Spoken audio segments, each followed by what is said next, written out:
La minute en anglais. My tailor is rich. Qui a soufflé? Julien Escalé.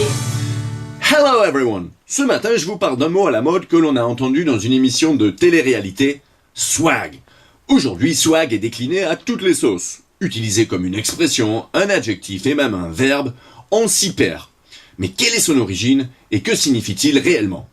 Eh bien, swag, S-W-A-G, c'est un anglicisme que l'on utilise pour parler de quelqu'un qui a du style. Si on vous dit « t'as le swag », c'est pour dire que vous êtes cool, que vous êtes stylé.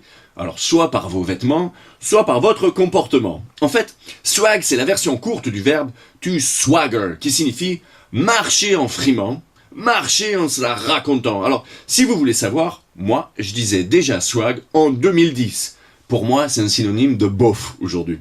Alors, je ne sais pas si vous avez remarqué cette mode dans les lycées. Les garçons se laissent pousser la moustache comme au début du siècle. C'est bizarre, quand on les voit dans la rue, on dirait qu'on regarde un clip de rap, parce qu'ils sont hyper stylés, mais sur une télé en noir et blanc. Et donc moi aussi, pour avoir le swag, je me suis laissé pousser une belle moustache. Mais mes copines m'ont dit tout de suite, « Eh non, c'est pas parce que t'as la moustache que t'as le swag, trop peu !» Alors, je me suis rasé, et en plus, il paraît qu'il y a des gens qui disent que swag serait l'acronyme de « Secretly, we are gay ». Traduction, nous sommes gays en secret.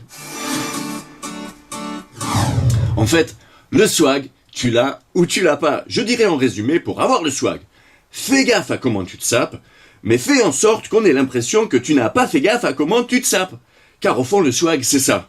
Si on voit que tu as essayé de l'avoir, eh bien tu ne l'as pas. Have a nice day. Réécoutez cette chronique sur www.niceworkformation.com.